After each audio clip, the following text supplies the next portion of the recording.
En cuenta esto, recibiremos a nuestro invitado de la República de Argentina, el doctor Mariano Ramos, quien presentará la ponencia Los argentinos no son empanadas que se comen sin más trabajo que abrir la boca. José de San Martín, la guerra de Paraná y la vuelta de Obligado.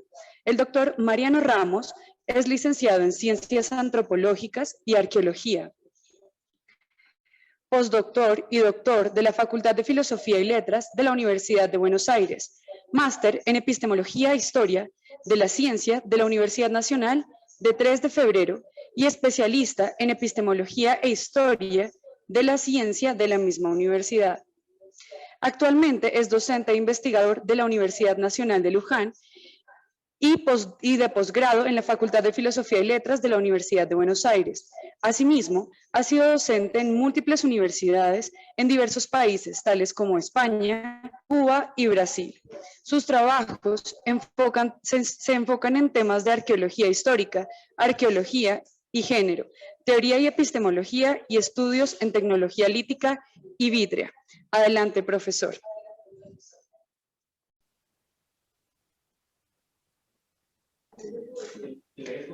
Doctor, ¿pasaremos el PowerPoint que tienes ahí? ¿O prefieres que pasemos el video? No, primero PowerPoint, y si ustedes son muy amables, yo les puedo decir, bueno, la diapositiva que sigue, y ustedes me van proyectando y yo voy explicando sobre la base de lo que ustedes proyecten. Listo, perfecto, profesor Mariano. Bueno, entonces vamos con la primera diapositiva. Estábamos diciendo, retomamos, entonces estábamos diciendo que esta es una frase del general José de San Martín, el libertador de nuestro país por lo menos, otros dos países también fueron liberados por los ejércitos sanmartinianos, que decía eso, ¿no? Los argentinos son empanadas que se comen sin más trabajo que abrir la boca. En realidad es una de las cartas que él le envía a un amigo suyo, Tomás Guido, en relación con lo que serían las consecuencias después de la batalla de la Vuelta de Obligado, que es el hecho que vamos a contar nosotros en relación con la arqueología y todas las situaciones que generan este evento en la historia nacional. Por eso tomamos el título, continúa con la Guerra del Paraná y la Vuelta de Obligado, la batalla de Vuelta de Obligado. Bueno, nuestro equipo es un equipo integrado por arqueólogos, antropólogos e historiadores de varias universidades nacionales, de la Universidad Nacional de Luján, de la Universidad de Buenos Aires, de la Universidad Nacional de Rosario, del CONICET y de otras instituciones, pero básicamente de esas instituciones, ¿no? Estamos desarrollando investigaciones desde mayo del 2000, es decir, estamos cumpliendo en este mes 21 años de investigaciones de trabajos de campo. Bueno, pasaríamos entonces a la segunda diapositiva.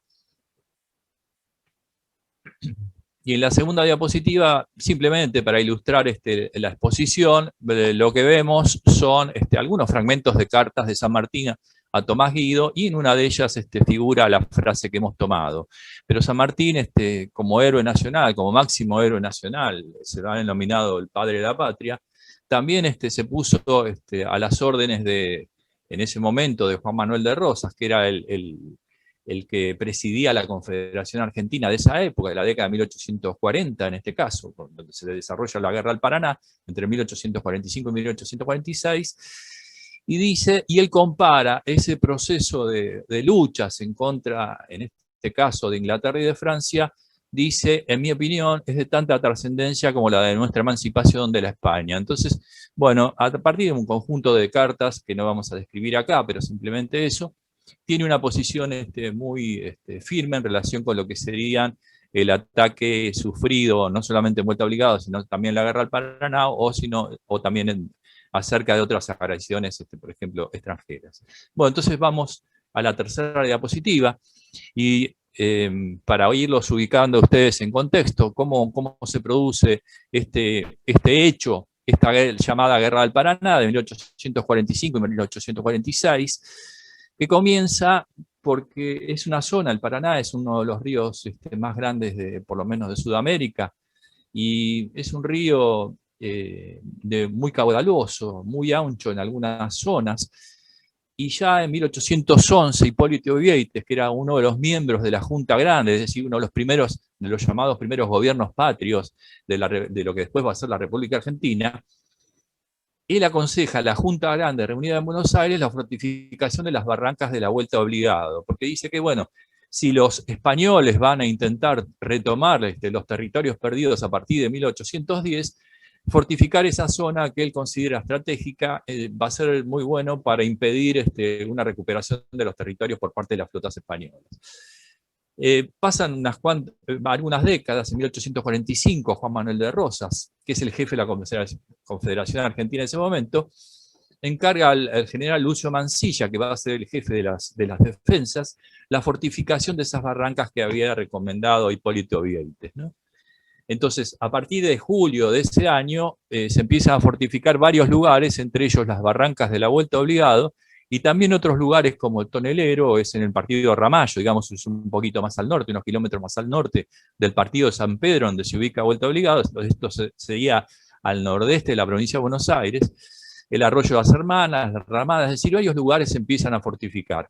También el lugar denominado Quebracho y San Lorenzo, pero esto es en la provincia de Santa Fe, siempre a la vera del Paraná, al lado del Paraná, del río Paraná. Entre 1845 y 1846, entonces, se enfrentan Inglaterra y Francia con una poderosa flota de guerra, que está custodiando un convoy de unos 100 barcos mercantes de muchas banderas, no solamente europeas, que quieren aplicar el libre comercio y comerciar libremente con las provincias del litoral argentino y con el Paraguay. Es en ese momento entonces que Rosas ordena la fortificación la fortificación de esas zonas, y el corte del río Paraná vamos a ver a través de una línea de atajo que serían las famosas cadenas de la Vuelta Obligada. Como resultado de estas batallas de la Guerra del Paraná de 1845-1846 tenemos triunfos que podríamos denominar como parciales de los europeos, en aspectos materiales y simbólicos. Sufren grandes pérdidas materiales y militares. Si bien no pierden buques de guerra, pero quedan muy dañados, pierden muchos combatientes, etcétera, etcétera. Además, es un fracaso todo el comercio que habían querido imponer en el litoral argentino y en el Paraguay. Entonces, a través se produce esa resistencia argentina, y posteriormente los europeos buscan tratados y acuerdos comerciales, y en muchos casos que van a resultarles muy beneficiosos. Vamos a la próxima diapositiva entonces, y vamos a ver qué es lo que tocamos acá. Nosotros son síntesis lo que presentamos en este caso, ¿no? La investigación para el sitio Vuelta Obligada en particular, no para el resto de las batallas de la Guerra del Paraná. Por lo menos una de ellas, que es la del Tonelero, también la hemos abordado desde hace algunos años. Y acá tenemos la investigación sobre la guerra de esos años, ¿no? Los problemas en relación con lo que sería el proceso de investigación, los problemas los hemos planteado en un principio cuando iniciamos la investigación de arqueología histórica dentro del marco teórico de la arqueología histórica para esa época, para el año 2000. Luego nos aproximamos a un marco de la arqueología de la violencia y también de la arqueología del conflicto. Entonces, los problemas los planteamos desde el punto de vista de lo que informaban los documentos escritos. Por eso cuando dice según de, sería documentos escritos. Y después lo fuimos planteando sobre la base de los hallazgos arqueológicos. Entonces, a medida que fuimos avanzando en las investigaciones, como en mi caso soy arqueólogo y muchos de los integrantes de nuestro equipo de investigación son arqueólogos, fuimos planteando las investigaciones, las expectativas, las hipótesis sobre la base del registro arqueológico, es decir, lo que iban dando las excavaciones arqueológicas. Es lo que dice bajo el subtítulo, digamos, de hipótesis. Primero sobre los documentos escritos y después sobre la base del registro arqueológico. Finalmente, para redondear esta aproximación, esta síntesis, podemos agregar que el método general, en forma inicial, fue basado en los documentos escritos y después se transformó interdisciplinario. Vamos a mostrar alguna diapositiva en donde se ve ese interjuego que se va dando entre los hallazgos del registro arqueológico, la información que proviene de los documentos escritos y la información, por ejemplo, de los laboratorios. Sobre la base de los hallazgos se fue reorientando toda la excavación. Toda la excavación, no solamente ella, sino también la investigación. Podemos pasar a la próxima diapositiva, que nos va a mostrar otra circunstancia, me parece que es un mapa de la República Argentina, perdón, hace una síntesis también de los recursos aplicados en el campo, en gabinete, en los laboratorios. Por ejemplo, en el campo, como arqueólogos, aplicamos excavaciones en extensión, desarrollamos excavaciones en extensión, vamos a ver algunas imágenes, sondeos, transectas de recolección de superficie, trincheras estratigráficas, transectas en el río, vamos a ver algunos resultados. Y el registro arqueológico lo consideramos como en relación con lo que sería la composición, la distribución y las asociaciones que encontrábamos. Que además encontrábamos una serie de palimpsestos, es decir, mezcla de materiales de distintos eventos, y teníamos que proceder a explicar ese tipo de hallazgos. Por otro lado, también teníamos que explicar una estratigrafía arqueológica que desconocíamos cuando llegamos al sitio arqueológico. Teníamos estratigrafías geológicas aproximadas de la zona, que varían mucho porque esto es en proximidad de la costa, del contacto entre lo que serían las barrancas y la costa del río. Entonces, también analizamos las concentraciones, dispersiones de hallazgos, determinadas zonas del sitio donde había ciertas cantidades del material que se destacaban. Ciertas zonas las denominamos núcleos de la batalla, que eran aquellas zonas que presentaban mayor cantidad de hallazgos, y que en relación con otras zonas, en donde se encontraban materiales dispersos, teníamos que explicar esas concentraciones de hallazgos. Esas zonas las denominamos a partir de ese momento, a partir del año 2000, como núcleos de la batalla.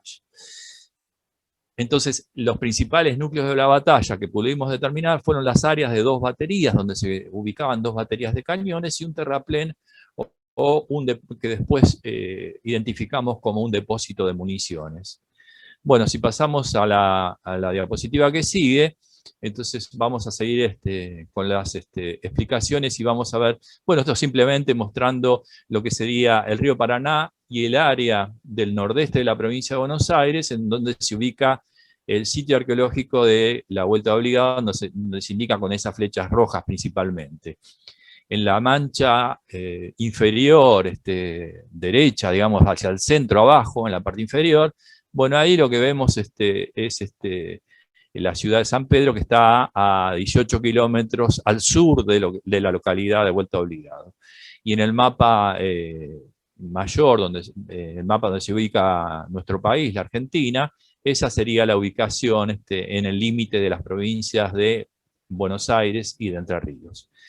Si pasamos adelante con otra diapositiva, vamos a ver entonces, bueno, algunas representaciones sobre la batalla de la Vuelta Obligado. Tenemos decenas de representaciones.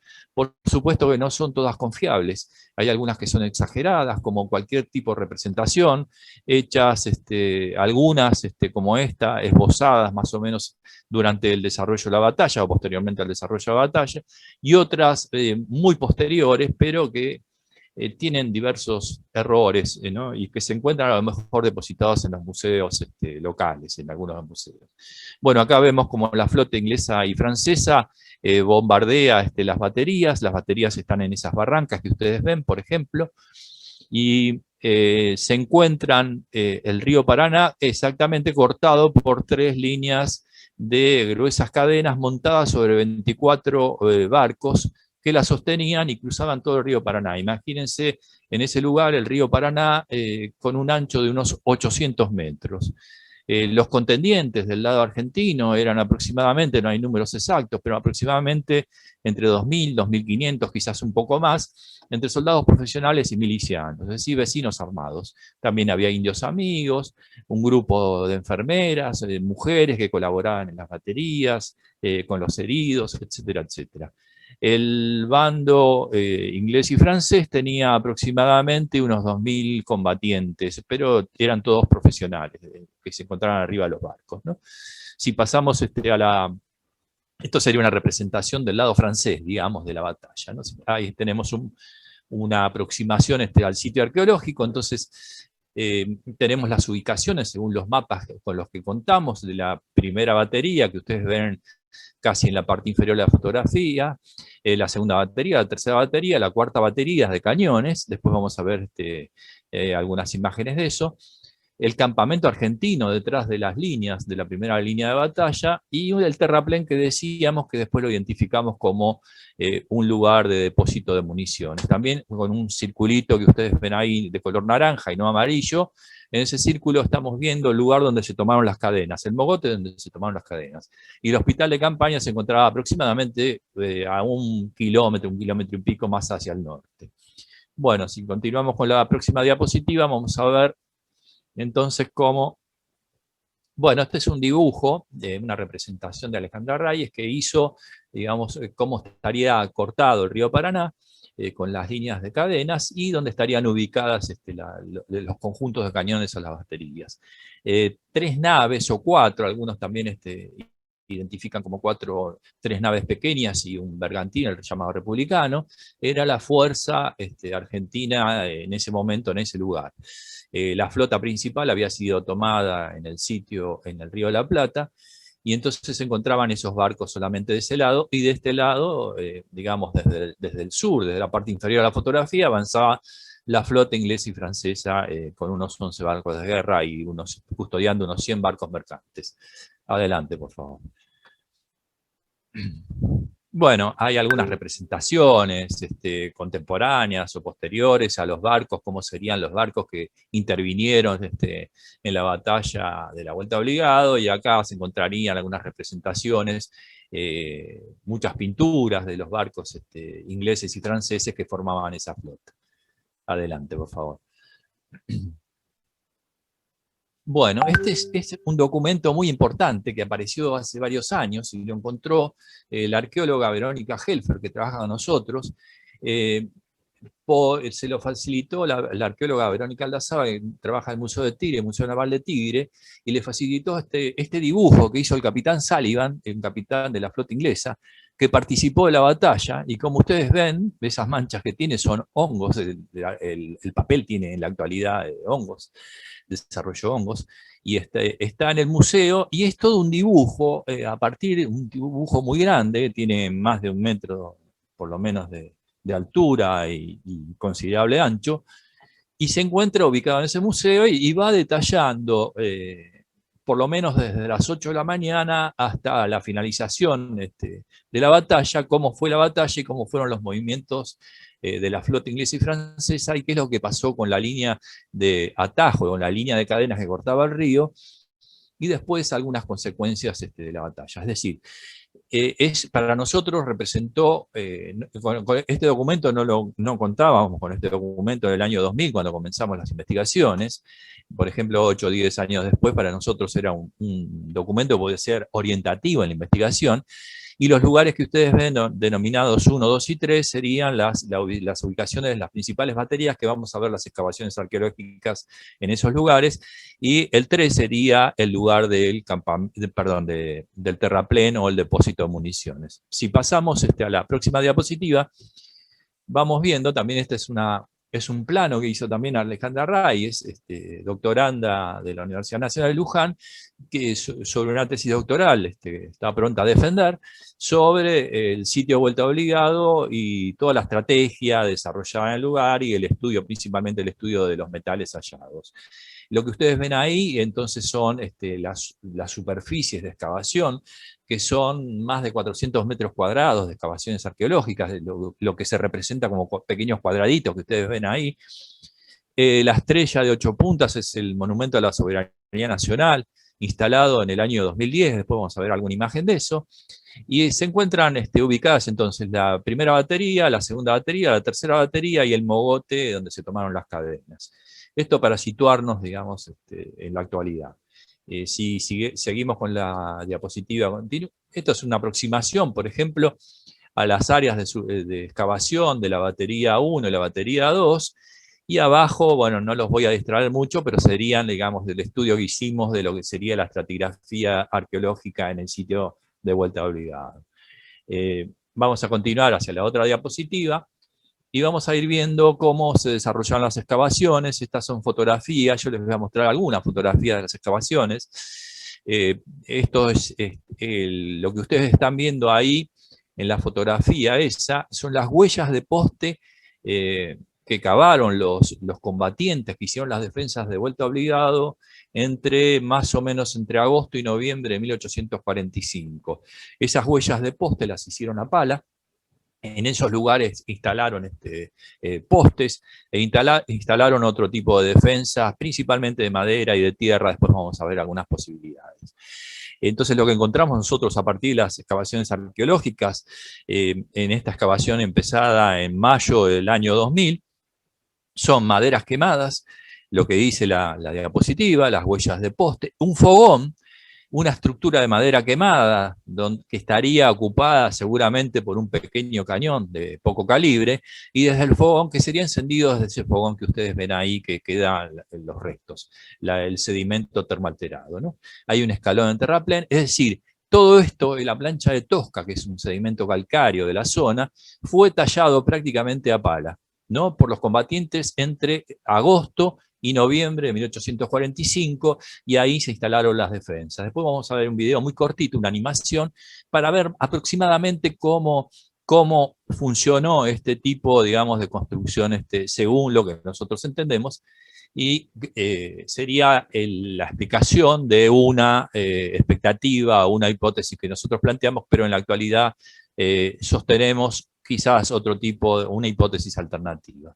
Bueno, si pasamos a la próxima diapositiva, vamos a ver entonces, bueno, ahí tenemos algunos detalles de las excavaciones arqueológicas.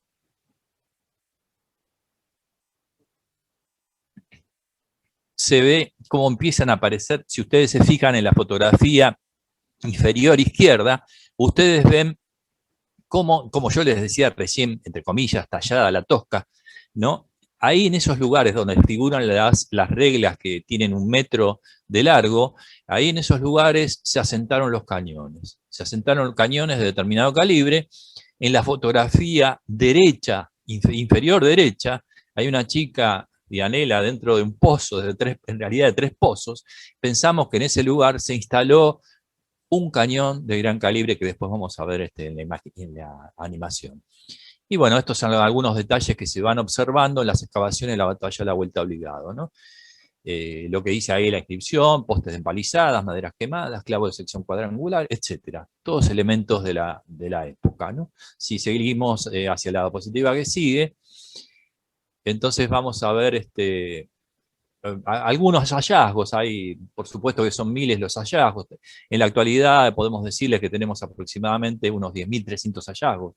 La mayoría son fragmentos de objetos, y no todo corresponde a la batalla de Vuelta Obligado. La cerámica indígena, como la fotografía que se ve hacia el centro de toda la imagen, la cerámica indígena es muy importante y va a representar un alto porcentaje de los hallazgos del sitio arqueológico que nosotros abordamos como un campo de batalla. Sin embargo, hay varios palimpsestos que tuvimos que ir explicando, ¿no? Entonces vemos, por ejemplo, proyectiles de plomo derretido,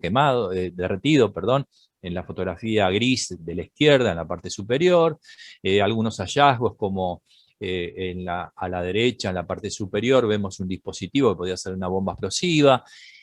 Como muestra comparativa, también hemos apelado a las bombas utilizadas, por ejemplo, en la Guerra Civil norteamericana, que es la fotografía de la inferior derecha, cómo estaban constituidas esas bombas explosivas, que tenían un explosivo y tenían metralla, esos esferoides adentro de ese recipiente, que era, para aquellos que no conocen, yo siempre lo comparo, para ser un poco más didáctico, como una pelota de fútbol número 5, pero con otro tipo de paredes y por supuesto de metal, ¿no?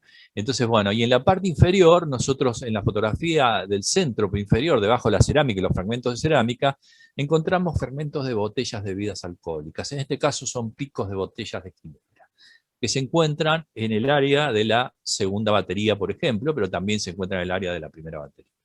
Bueno, si pasamos a la diapositiva que sigue, vamos a ver otros hallazgos, por ejemplo, cuchillos que han aparecido, fragmentos de fusiles, proyectiles, algunos derretidos, otros un poco más íntegros, etcétera, etcétera. Si seguimos con la próxima diapositiva, vamos a ver más hallazgos. Acá hay más hallazgos también. Acá, cuando les hablaba yo recién, y veíamos el corte de esa bomba de la Guerra Civil norteamericana, bueno, ahí tenemos, por ejemplo, fragmentos de esas bombas, de bombas explosivas, hallados en el sitio de vuelta obligado o esquirlas como en la fotografía superior derecha. Bueno, entonces en esta fotografía que tenemos frente a nosotros, ahí tenemos, digamos, lo que serían estos proyectiles que tiraban los franceses y los ingleses. Si pasamos a la próxima diapositiva, vamos viendo, entonces, aparte de los hallazgos, este sería el área de la primera batería, que empezamos a excavar entre los años, como dice ahí, 2003 y 2017, y que no encontramos, digamos, lo que para nosotros los arqueólogos era, en el caso del sitio de vuelta obligado, un orientador, no estoy diciendo un indicador, sino un orientador en relación con las excavaciones arqueológicas. Lo que encontramos acá nosotros fue un gran paquete sedimentario, para decirlo de una manera, como ustedes imaginaron, una gran depositación de humus, una gran concentración de gran potencia de humus, y dentro de ese humus encontramos un conjunto de hallazgos, que después lo vamos a ver en planta y a ver cómo fuimos trabajando para identificar donde nosotros pensábamos que estaba asentada la segunda batería, ¿no? Si pasamos a la diapositiva que sigue, vamos a ver entonces, creo que es algunos detalles. Vale decir, también en las excavaciones arqueológicas trabajó mucha gente con nosotros desde un principio. Desde el año 2000 trabajó la Universidad Nacional de Rosario, contribuyó con el equipo de arqueología subacuática dirigido por la Universidad Nacional de Rosario, en ese momento por la licenciada Mónica Valentini, y también la Fundación Albenga por García Cano colaboraron con nosotros, y a partir de ese momento comenzaron a trabajar con nosotros muchos de rosarinos y rosarinas de la Universidad Nacional de Rosario. Entonces estas son algunas fotografías que ilustran la búsqueda del área de la primera batería, y las excavaciones que fuimos desarrollando, y algunos de los sondeos que fuimos haciendo, o algunos también para conocer, por ejemplo, como la fotografía superior izquierda, ahí algunas trincheras estratigráficas para conocer esa zona, ¿no? Desde el punto de vista estratigráfico y arqueológico.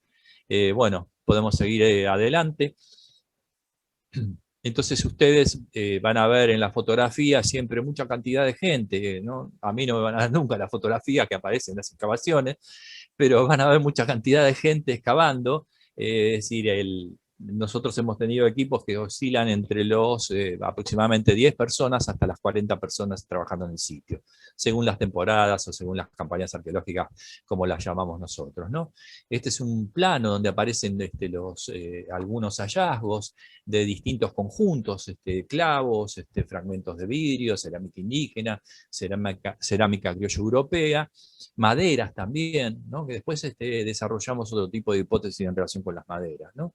Y ahí está, en este caso, Alejandra Reyes trabajando al lado de una madera y, en la zona recién excavada. Seguimos avanzando en la presentación, exactamente, muchas gracias. Y ahí vemos cómo se fueron presentando en esa primera batería ciertas concentraciones de material. Y si ustedes miran, hay concentraciones, digamos, hacia la parte superior de la fotografía, del plano blanco, del plano ese blanco, SB blanco, y en la parte inferior. Y hay una franja que prácticamente no tiene hallazgos, ¿no? Ahí tienen los conjuntos como los íbamos dibujando y representando, ¿no? Entonces, por lo tanto, planteamos que estos en el gran paquete sedimentario de humus, que decíamos que tenía gran potencia y que encontramos no la ayuda, no teníamos la contribución, la ayuda que nos había prestado la plancha de Tosca en la otra batería. Aquella batería, la segunda batería, había sido excavada entre los años 2000 y 2011, después la retomamos a partir del año 2018. Y entonces empezamos a avanzar con otras lógicas, y esa batería nos sirvió para conocer también. Acá nos encontramos con otro tipo de registro material, dispuesto de una manera muy distinta a cómo habíamos encontrado aquel registro material. Entonces, bueno, planteamos, si pasamos a la diapositiva que sigue, planteamos que hipotéticamente podrían existir lo que se conoce como merlones, o por lo menos en nuestro país los conocemos como merlones, o almenas, o cajones rellenos con tierra, montados unos sobre otros como si fuera una fortificación.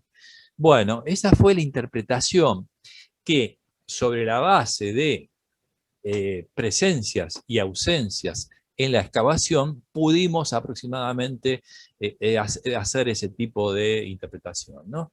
Entonces, bueno, si vamos a la diapositiva que sigue,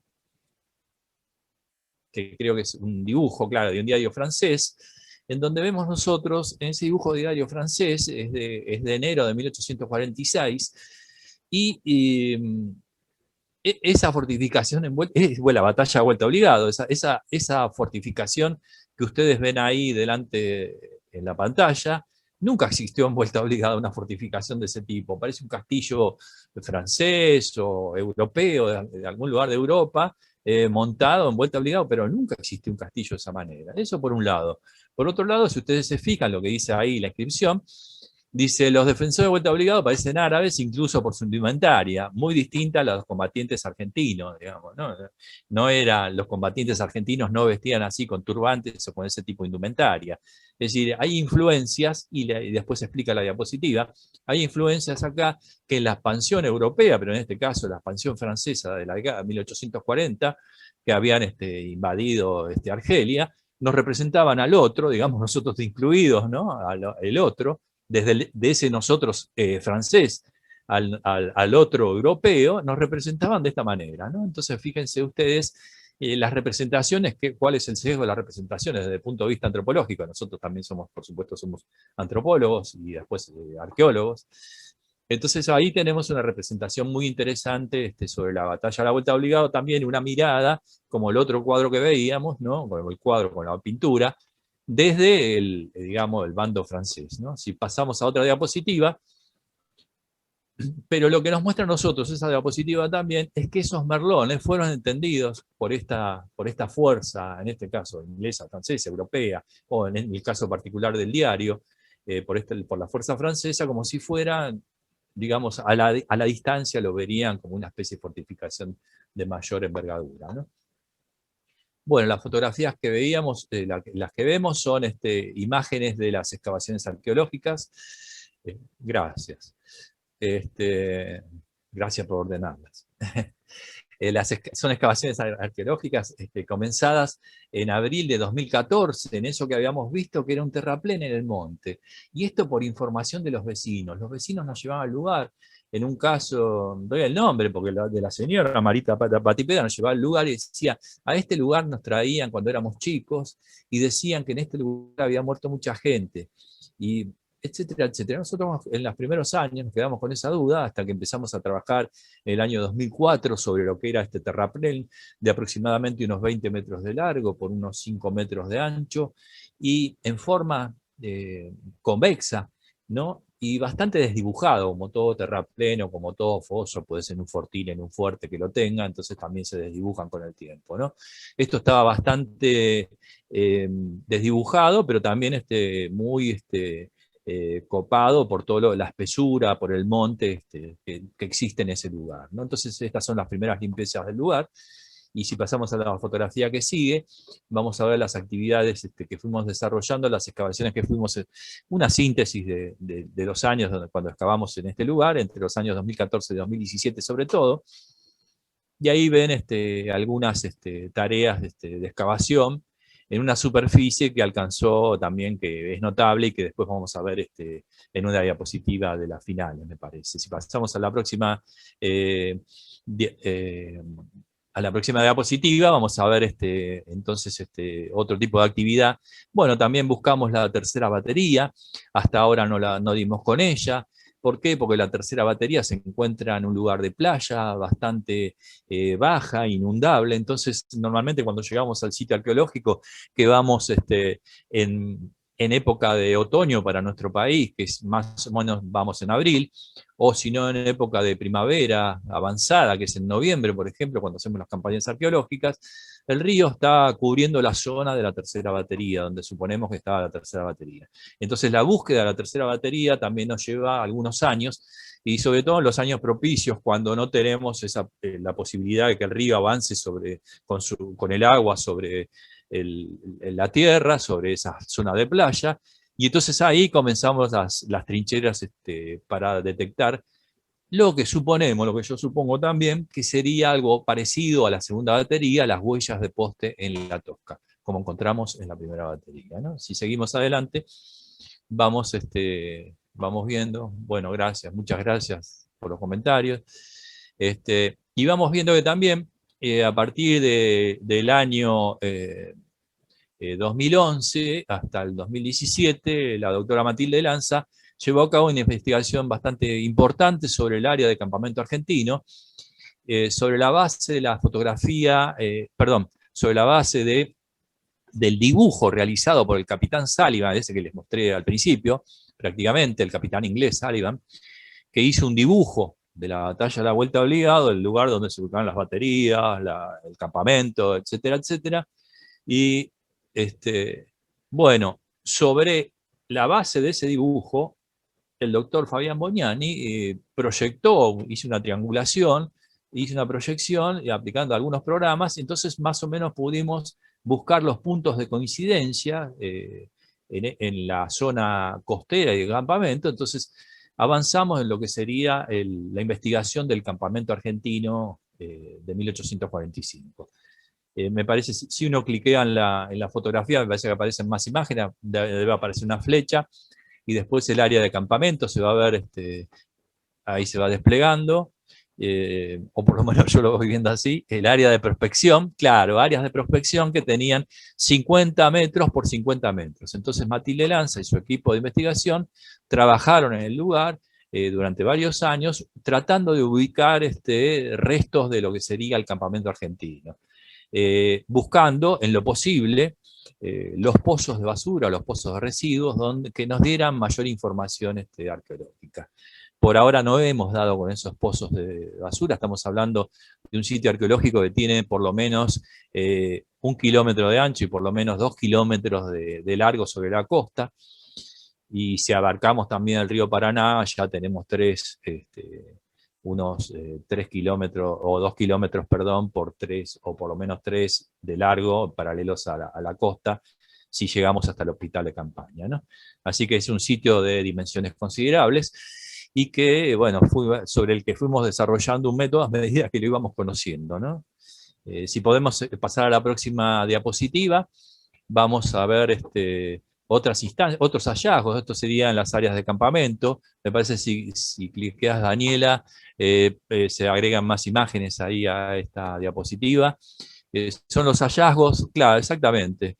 Bueno, ahí se ven a varios de los colegas, el doctor Carlos Landa, que ha participado desde el año 2005 como miembro de nuestro equipo de investigación, y sigue, continúa investigando campos de batalla. Y hay otros colegas argentinos, en el caso de la fotografía inferior es un colega chileno, César Pinochet. Han venido también a trabajar con nosotros colegas de Brasil, de Cuba o de Chile, a trabajar con nosotros al sitio arqueológico, ¿no? Bueno, ahí vemos algunos de los hallazgos de la época en esas fotografías, y algunos de los procedimientos de campo, con el trabajo con sacabocados, las muestras, o el barrido con detectores de metales, y después en la foto que se indica, por ejemplo, cuyos resultados se indican en las fotografías superiores derechas. Es decir, ahí está Daniela pasando un detector de metales, y los lugares donde se encuentran metales se indican con unas banderitas que ustedes ven de colores. Bueno, ahí vemos nosotros concentraciones o dispersiones de material, y no todo objeto que aparece en este sitio arqueológico corresponde a la batalla de la Vuelta Obligada, ¿no? Hay muchas cosas que podemos explicar si ustedes quieren después, ¿no? Podemos seguir adelante porque crean unas cuantas diapositivas todavía. Y bueno, vamos viendo los procedimientos implementados en el sitio. Esto es simplemente para ilustrar. Son las cuadrículas de excavaciones, esto hasta el año 2012, y donde se indican las cuadrículas de excavaciones con los números romanos, y hasta ese momento la cantidad de objetos que había, la superficie que se iba excavando, la densidad, es decir, la cantidad de objetos por metro cuadrado que iban apareciendo, algunas observaciones que íbamos haciendo hasta ese año en relación con lo que qué es lo que estábamos viendo en ese momento, si era la primera batería, la segunda batería, si eran restos de la batería, si no lo eran. bueno, etcétera, etcétera, ¿no? Pero simplemente es un pantallazo que les damos de estas investigaciones. Si pasamos a la próxima diapositiva, vamos a ver, creo que sigue la síntesis de... Bueno, acá es lo que les decía recién, las superficies de excavación abierta, que después en la actualidad son un poco mayores a esas, ya superamos los 400 metros cuadrados, donde se daban el tipo de hallazgos. Esto es una síntesis, se daban en el humus o en el contacto de la capa de humus y la plancha de Tosca, etcétera, etcétera.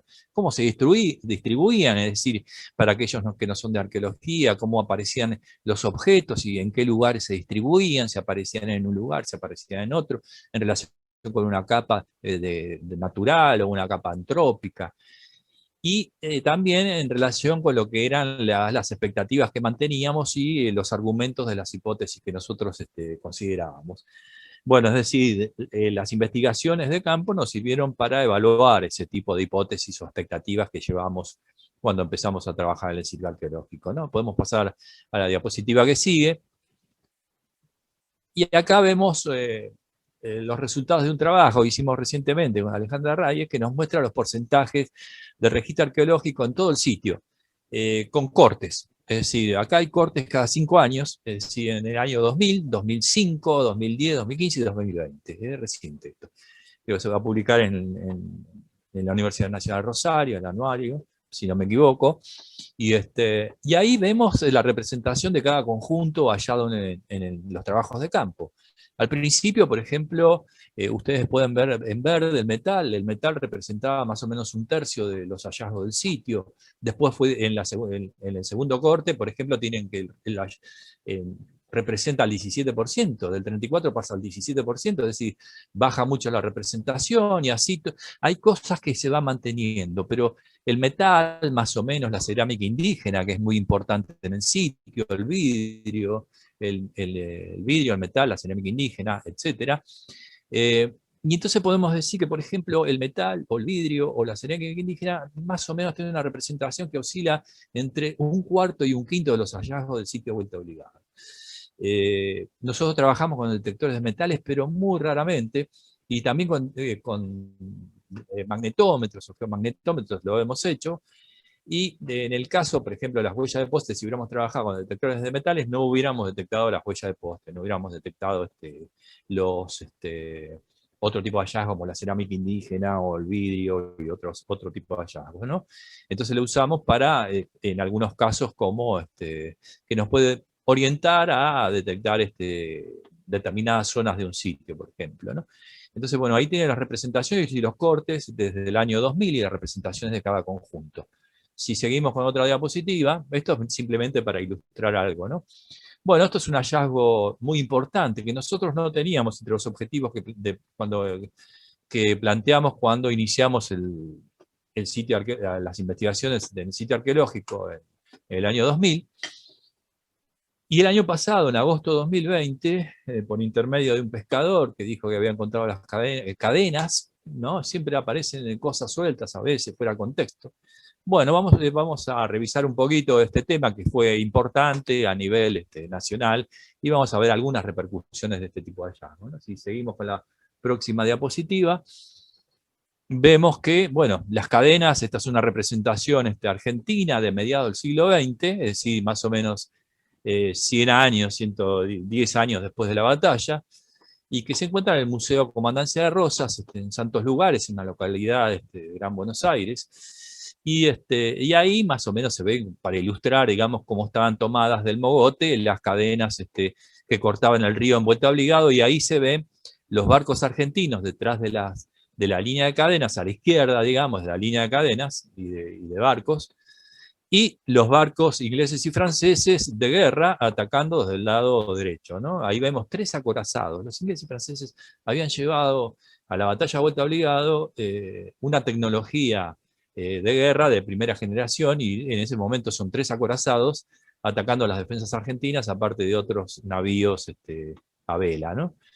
Y más un barco que era de la flota argentina, el San Martín, la flota casualmente San Martín, como con la frase que iniciamos, que lo habían tomado y avanzó en la batalla con la bandera francesa en su mástil, digamos, ¿no? Entonces, bueno, si seguimos con la presentación, con la diapositiva que sigue, vamos a ver,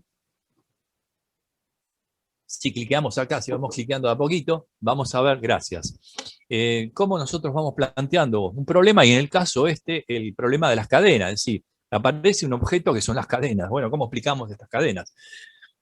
Y esto es una síntesis, ¿no? Dice problema, pero en realidad es una pregunta, ¿no? Toda pregunta es un problema, ¿no? Entonces, a resolver. Entonces, nos preguntamos cuando aparecen esas cadenas si esos hallazgos pertenecen al sistema de atajo montado en vuelta obligado entre agosto y noviembre de 1845. Es decir, eso de la representación de Sullivan, del capitán Sullivan, eso de la representación de los cuadros que estuvimos viendo, tanto francés como argentino, por ejemplo, ¿no? Entonces, lo que aparece, digamos, en el registro material, el registro arqueológico, es eso, del hallazgo, de un hallazgo en contexto, porque figura más o menos en la ubicación que nos indica el capitán Sullivan. Y hemos tomado muestras en ese momento, a partir de agosto del año pasado, y también nos apoyamos en lo que dicen los documentos escritos. Es decir, lo que hacemos es una investigación, en este caso, interdisciplinaria, porque la investigación puede ser de varios tipos, una de ellas puede ser multidisciplinaria, otra pluridisciplinaria, pero en este caso, perdón, multi y transdisciplinaria, pero en este caso estamos frente a una investigación de carácter interdisciplinario. Entonces, ¿cómo discutimos? ¿Cómo hacemos que la información de un lado y del otro se confronte, ¿no? Y finalmente la información del laboratorio, que es la identificación del metal y la tecnología que componen esas cadenas, los eslabones de las cadenas, como que lo hace el ingeniero Horacio de Rosa, la Facultad de Ingeniería de la UBA de Buenos Aires, ¿no? Entonces determinó la materia prima y la tecnología aplicada para la confección de esas cadenas. Si avanzamos otra diapositiva, vamos a ver, creo que son ilustraciones me parece, de las cadenas. Bueno, nosotros habíamos hecho el grupo de arqueología subacuática que trabaja con nosotros, que dirige el licenciado Amaro Argüeso, que se encuentra en fotografía inferior derecha. Bueno, entonces en el año 2016, y con la colaboración de Alejandro Calfayán, hicimos esta investigación sobre la transecta en el río Paraná, para determinar si podíamos encontrar hundimientos o anomalías, por lo menos, que en el futuro quizás pudiéramos revisar, y quizás se tratara de objetos hundidos, embarcaciones hundidas o cadenas, tramos de cadenas hundidas durante la batalla de la Vuelta Obligada. Si avanzamos en otra fotografía, vamos a ver algo que nos interesa, que hay un circulito rojo ahí está en la parte inferior, que serían los puntos que estarían asociados al hallazgo de las cadenas del año pasado, ¿no? De 2020. Es decir, las transectas en el río fueron realizadas en el año 2016, estos serían los resultados generales, hay 16 anomalías, hay algunas zonas en la costa de enfrente que podían representar cadenas de la batalla de Vuelta Obligado, pero en la parte inferior de la fotografía, es decir, el lado de la costa de Buenos Aires, la costa que ustedes ven en la parte superior sería la costa de la provincia de Entre Ríos. Entonces en la parte inferior de la fotografía ahí tendríamos lo que serían dos anomalías en proximidad del hallazgo de las cadenas. Si seguimos adelante con otra diapositiva, vamos a ver, bueno, vamos ilustrando a medida que va pasando, si Daniela me ayudas a pasarlas, vamos viendo las instancias digamos, de lo que pasó con esas cadenas. Ahí está el doctor Landa, que ha participado también en los foros anteriores. Y bueno, esas cadenas, digamos, a nosotros, las campañas que hicimos para la recolección para la extracción de esas cadenas, fueron 5 entre agosto y noviembre del año pasado. Fueron 5 porque el agua cubría las cadenas, subía al río, bajaba al río, estaba en un lugar muy límite de la playa, entonces a veces iba el grupo nuestro de rescate y se encontraba con que el agua había cubierto las cadenas. Pero en pocas horas, ¿no? Nos avisaban, teníamos gente allá que nos avisaba cómo estaba la situación, y por momentos estaban expuestas, se veían, estaban a la vista, y cuando llegaban ellos estaban cubiertas o duraban pocas horas y se cubrían por el río, por el agua. Si vamos a la próxima diapositiva o las próximas, vamos viendo a estas imágenes hasta la extracción de las cadenas. Bueno, estas son algunas de las muestras tomadas en esas campañas de 2020 para identificar esas cadenas. Si seguimos con la próxima diapositiva, vamos a ver el trabajo que se hizo adentro del agua.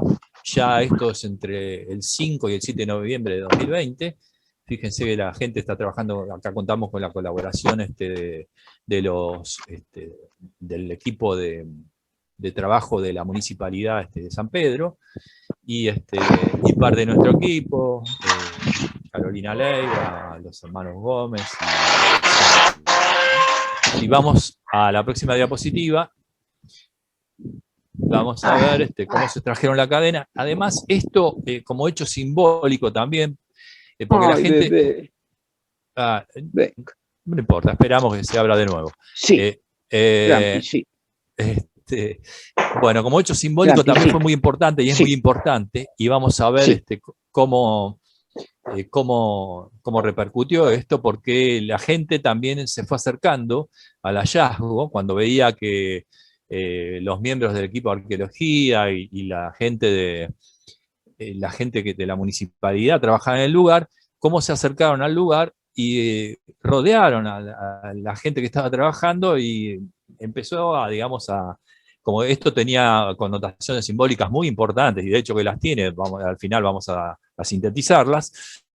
Entonces la gente se emocionó, aplaudió el hallazgo y la extracción de las cadenas. Si seguimos con la próxima diapositiva, vamos a ver cómo fue ese hallazgo final. Los muchachos pusieron también una bandera argentina, la gente se acercó, estaba muy emocionada en ese lugar. Cuando se extrajeron las cadenas, fue aplausos, gritos, etcétera, etcétera, pero fue muy emocionante porque, digamos, hace a lo que sería un recuerdo y una referencia a lo que sería la soberanía nacional argentina en este caso, ¿no? Si seguimos adelante con otra diapositiva, vemos, creo que ya estamos finalizando, ahí está.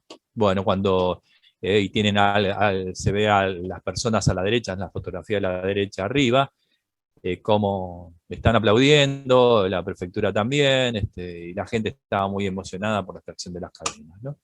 Si seguimos adelante, vamos a ver también que otras repercusiones que tiene el sitio arqueológico, por un lado, bueno, acá está la explicación, lo que decíamos antes, se encuentra en el lugar original, es decir, por contexto de hallazgo las tenemos en el lugar original. La materia prima y la tecnología también corresponden a esos primeros años del siglo XIX, así que esto es todo identificado por el ingeniero Horacio de Rosa del Grupo de Arqueometalurgia de la UBA, de la Facultad de Ingeniería de la UBA. Si seguimos con otra imagen, vamos a ver algo más y otra acotación de estas. Entonces, bueno, ahí tenemos las dimensiones, el madero donde estaban tomadas, un madero bastante importante, de 30 centímetros por 30 centímetros, de unos 2 metros de largo, muy pesado. Y si seguimos con otra diapositiva, vamos a ver también una síntesis, si no me equivoco, acerca de las cadenas, del hallazgo de las cadenas. Con la diapositiva que sigue, si seguimos, bueno, vamos a ver una síntesis de eso, ¿no? Es decir, cómo era el sistema de sujeción de esas cadenas, que estaban enterradas a cierta profundidad, ¿no? Tomadas, imagínense ustedes que en principio nosotros pensamos que se trataba de uno de los tiros que podían ser complementarios de las tiras, esas de 3 tiras de cadenas. Actualmente pensamos que serían los tiros principales de esas cadenas que cortaban el río Paraná, ¿no? Imagínense ustedes 800 metros de cadenas, con todo el peso que significa eso, deberían estar sostenidas muy fuertemente no solamente por los pontones, que en realidad eran esos barcos que las sostenían, sino también por buenas sujeciones en ambos extremos, en cada una de las costas. Y entonces, bueno, esa sería, digamos, la expectativa que tenemos actualmente. Si vamos a la próxima diapositiva, vamos a ver algunas repercusiones que tuvieron la vuelta obligado, tanto el 2000, sobre todo en 2010, había sido declarado el Día de la Soberanía Nacional en 1974 por la expresidenta Isabel Martínez de Perón, y en el año 2010, bueno, se realizó el Monumento a la Soberanía Nacional y todas unas obras conexas que se hicieron en el lugar, y nosotros justamente estábamos excavando, ustedes ven fotografías de nuestras excavaciones, ahí estuvo la presidenta Cristina Fernández de Kirchner en la inauguración del Monumento a la Soberanía Nacional. A la derecha, en la parte superior, fotografía superior, encuentran las huellas iluminadas en ese lugar, y pasaron miles y miles de personas al acto de inauguración del Monumento a la Soberanía, y se interesaron muchas de ellas por las excavaciones arqueológicas que tenían, digamos, abiertas en ese momento, que habíamos puesto una cartelería indicando qué correspondía, cómo eran los hallazgos, en ese caso las huellas de poste, y las explicaciones de esos hallazgos. Si pasamos a las próximas diapositivas, vamos a ver rápidamente, bueno, esa imagen que ustedes ven ahí, es el Monumento a la Soberanía Nacional, es muy simbólico, porque también fue hecho sobre la base de cadenas, la estrella federal de los federales de esa época, y el artista Poleselo hizo ese monumento con cadenas simbólicas que no son las cadenas originales, por supuesto, sino que son réplicas. Bueno, entonces la cadena es lo que cobra, digamos, un gran significado de carácter simbólico en relación a lo que sería la soberanía de un país en este caso, ¿no? También está la figura de Juan Manuel de Rosas, que era el presidente de la Confederación Argentina de esa época.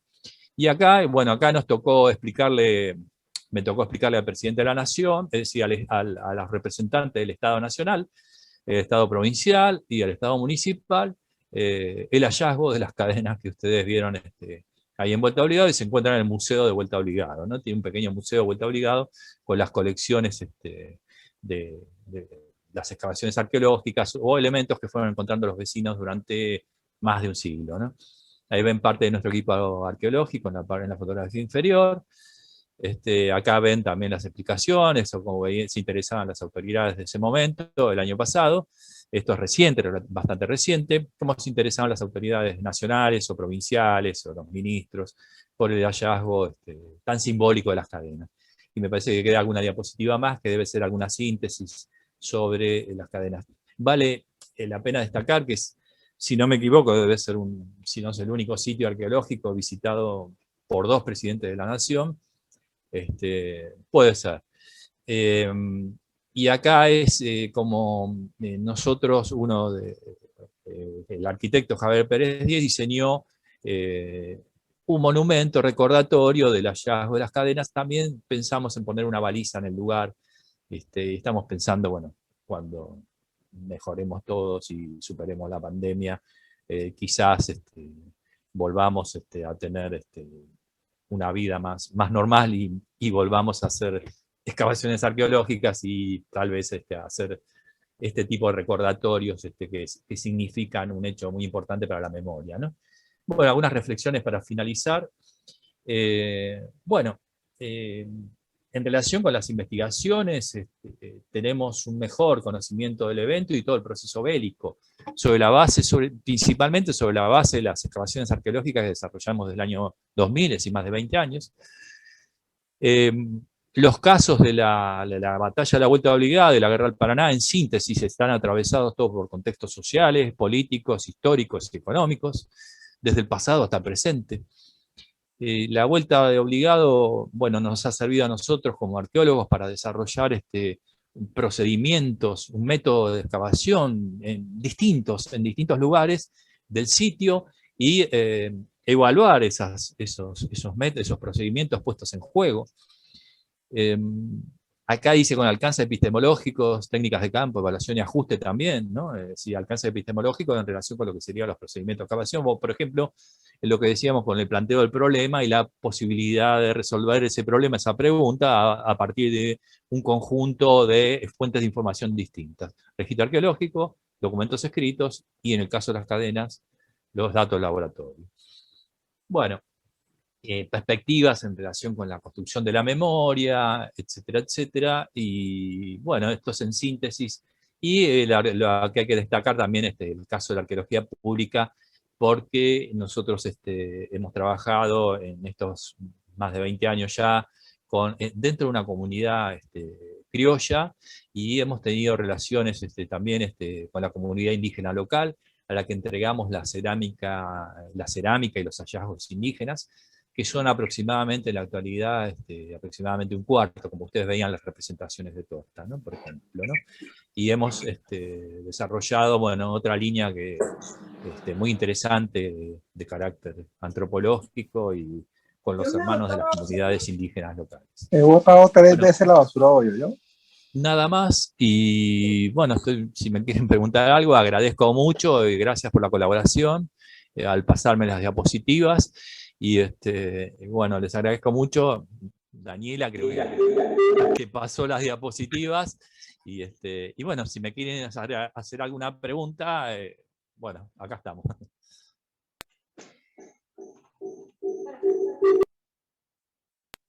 Muchas gracias, doctor Mariano Ramos, por su presentación. Ha sido muy, muy, muy interesante porque no hay aproximaciones muy comunes sobre estos campamentos, y la arqueología de campos de batalla es particularmente complicada. Ya algunos planteamientos de Carlos Landa han mostrado la dificultad que hay en la prospección de sitios arqueológicos de campos de batalla. Por eso agradezco mucho esta presentación. Ha sido muy reveladora, no solo por los datos que nos ha presentado, sino que también porque abre la posibilidad al futuro de hacer más trabajo sobre metodologías de investigación de estos espacios. Usted mismo mencionó durante su exposición algunos de los problemas metodológicos que pudieron tener y el desarrollo que tuvieron que hacer para plantar una metodología particular a un sitio como este, pues no es muy particular, es muy particular realmente.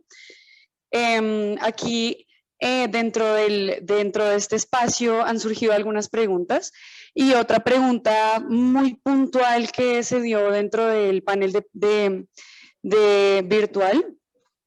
Y bueno, creo que la que más destaca es sobre todo sobre el título, ¿no? Los argentinos no son empanadas que se comen sin más trabajo que abrir la boca. La introdujo un poco al inicio, pero quisiéramos saber con estos hallazgos cuál es la relación final o la conclusión final en cuanto a esta frase.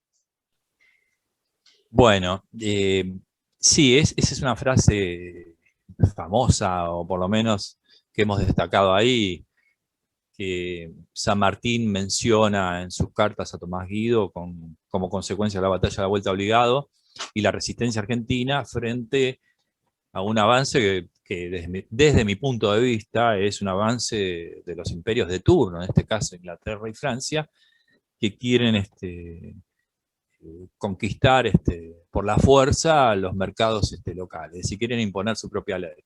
Nadie se imaginaba, ni se imagina una flota argentina avanzando por los ríos Támesis o Sena y queriendo imponer un comercio que nos beneficie a nosotros o a algún país sudamericano, supongamos, ¿no? Bueno, en relación con eso nosotros vemos, lo que puedo decir como síntesis es que vemos en el registro arqueológico una diferencia armamentística muy diferente entre lo que eran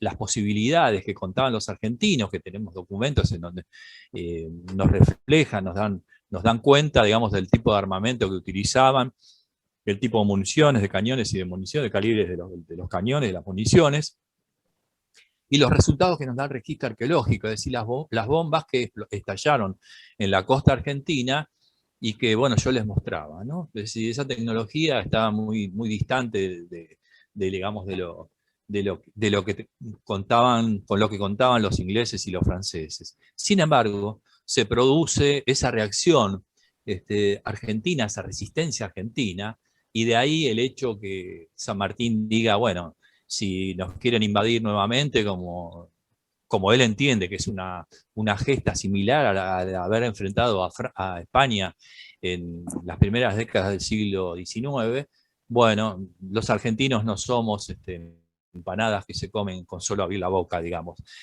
Aunque tengamos una tecnología armamentística o fuerzas combatientes muy inferiores, igual vamos a hacer nuestra propia resistencia.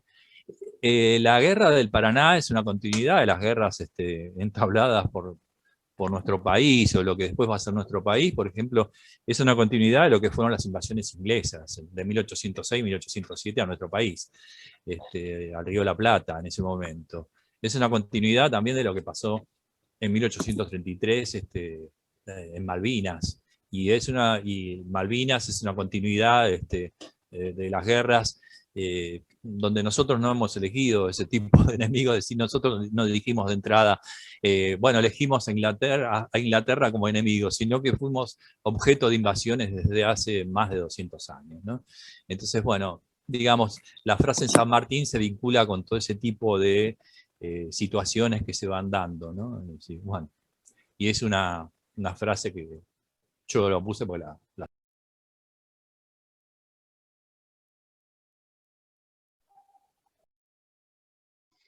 Muchas gracias, profesor Mariano. Hay algunas preguntas que están dentro del chat virtual. Sin embargo, vamos a dar espacio para continuar con la próxima fase de este encuentro. También lo invitamos a participar para que se una. A continuación, realizaremos el panel